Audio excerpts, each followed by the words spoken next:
Nos visita la licenciada Desiree Bideman. Hoy estaremos hablando de este gran tema. Muchos lo tienen, algunos no lo aceptan, a veces nos desborda, no nos damos cuenta. Tiene enormes consecuencias. La ansiedad. Buenas noches, Desiree. Buenas noches, Cristian. Buenas noches a todos. Bueno, importantísimo este tema y más a esta altura del año, ¿no? Cuando la gente está un poco más cansada, cuando ya nos empieza a pesar los trabajos de todo el año o los distintos tipos de actividades que uno viene realizando, y ya más cerca del fin de año podemos decir que la ansiedad se vuelve a veces para algunas personas inmanejable, ¿no? No quiere decir que haya una época del año en la cual la ansiedad aumenta, pero sí es cierto que en esta época del año la gente, al estar un poquito más cansada, generalmente empieza a sufrir algún tipo de sintomatología ansiosa, ¿no? Más por lo que vienen los cambios de rutina y demás, como ser las vacaciones, los distintos cambios de actividades en el caso de las familias. Situación económica, por ejemplo. Sí, la situación económica, todo, distintos estímulos del ambiente, factores que hacen que uno pueda en algún momento perder el equilibrio y manejar de una manera poco eficiente la ansiedad. Porque la ansiedad en sí no es un problema. El problema es cuando la ansiedad se vuelve inmanejable, ¿no? Claro. Cuando se vuelve irracional, cuando se transforma en un miedo excesivo a realizar determinadas actividades o a determinadas personas o a determinados tipos de situaciones, ¿no? Que por ahí pueden desarrollarse algún tipo de trastorno de ansiedad, ya sea un ataque de pánico, alguna fobia específica, que puede aumentar la intensidad si uno, de acuerdo a los factores del ambiente, ¿no es cierto? Entonces, podemos decir en realidad lo que queríamos tratar de hablar hoy tenía que ver con las señales. ¿Cuáles son las señales de alarma que aparecen cuando uno está con la ansiedad un poquito por encima de lo normal, ¿no? Hablaríamos también de lo que sería una situación de estrés, ¿no? Se podría hoy comúnmente, la gente toma la ansiedad como situaciones de estrés, aunque no son algo parecido, ¿sí? Pero sí en algún punto se relacionan. Bien. Entonces, podemos hablar de que la ansiedad excesiva en un momento ya de por sí es una señal de alarma, ¿no? Esto se puede manifestar tanto en el vínculo con otras personas, por ejemplo, la falta de posibilidad o de sentir que uno no puede decir que no, entonces uno se encuentra en algún punto intentando cubrir las expectativas de un montón de gente, de los familiares, de los amigos, de las personas en el trabajo, y eso genera malestar, y muchas veces este malestar se puede manifestar a través de síntomas físicos. Es muy común ver personas que sufren algún problema con la ansiedad y recorren los médicos tratando de encontrar las causas.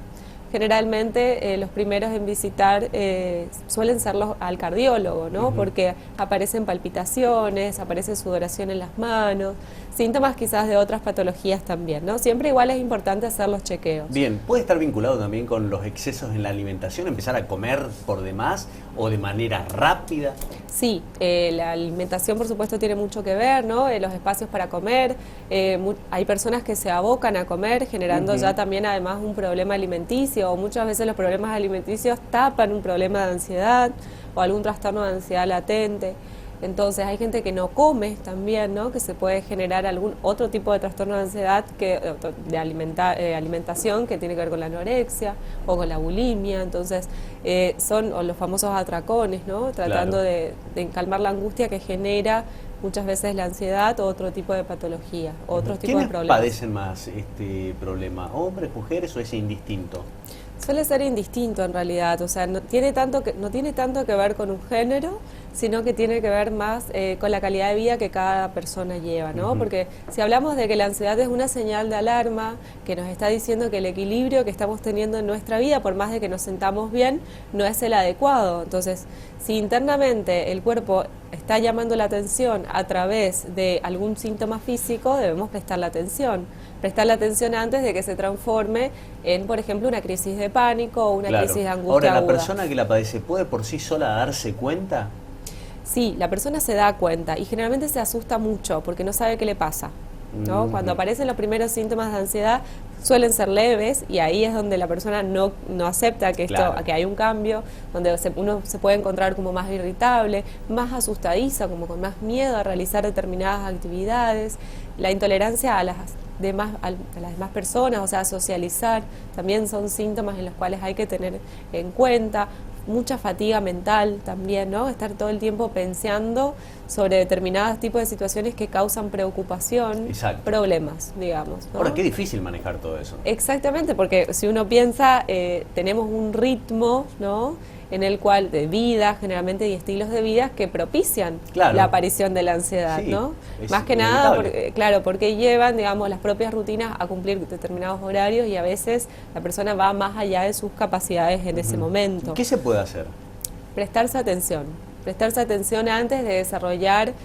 O sea, las patologías no aparecen de un día al otro, entonces si aparecen síntomas físicos, bueno, los chequeos médicos que son necesarios siempre una vez al año por lo menos, tratar de realizarlos, ver cómo estamos, después ver, a ver cómo me alimento, cómo hago ejercicio, si me ejercito o no ejercito, porque digamos, la ansiedad también necesita una descarga física, entonces ya darse un rato para salir a caminar o realizar 20 minutos de actividad física por día, con eso ya, o un espacio de recreación también. Qué importante es eso decir en estos tiempos donde vivimos tan rápido, tan ocupados, estresados y nos olvidamos de nosotros, de dedicarnos, ¿no? Exactamente, entonces espacios de recreación, ya sea leer un libro, escuchar música, mirar una película, lo que a cada uno le guste.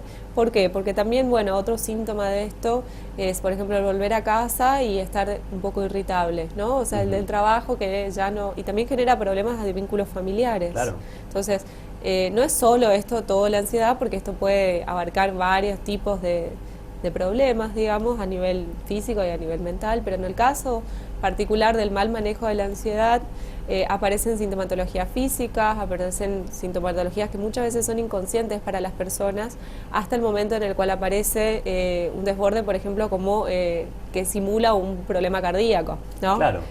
Ahí es donde aparecen los miedos, los sustos, y el mayor susto es que vuelva a pasar. Entonces empieza una peregrinación con los médicos, y que hasta que en algún momento alguien le dice que no tiene nada físico, ¿no? ¿Cómo se trata esto? ¿A través del psicólogo? ¿Es necesario asistir a una medicación? Cuando los síntomas son menores, siempre se pueden probar primero los cambios de rutina, ¿sí? Porque también está afectado el sueño, también la calidad del sueño también se ve afectada, entonces tratar de no consumir, por ejemplo, bebidas alcohólicas o tabaco para creer que así uno va a dormir más rápido.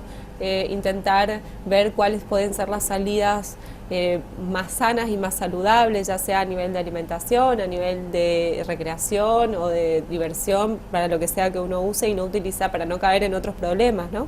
Entonces, en ese aspecto, primero intentar cambios de rutina, ¿no? Cuando vemos que algo no anda bien, ir al médico, eso sí es importante, hacerse chequeos, y en el caso de que ya estemos en una situación que no resulta controlable para nadie, o que hemos ido al médico y el médico nos dice que no es un problema físico, que más bien podríamos estar tratando algún problema más de carácter más psicológico, en todo caso se puede hacer una consulta, ¿no? Y esto también se aprende a manejar, ¿sí? Se aprende a manejar a través de distintas técnicas.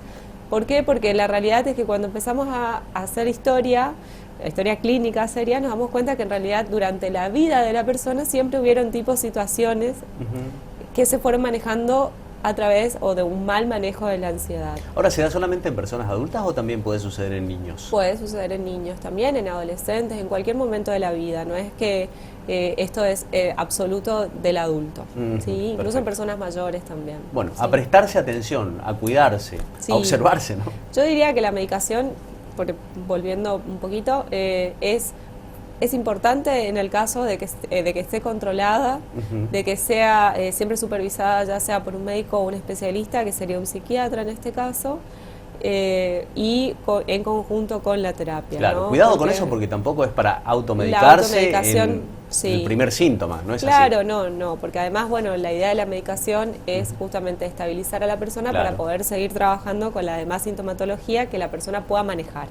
La situación. Así que bueno, autoobservarse, mirarse, como vos decís, y prestarse atención, y quizás prestar atención a la gente que uno tiene al lado y que está diciendo que algo no anda muy bien a veces. Muy bien, buenísimo, muchísimas gracias. Bueno, de nada.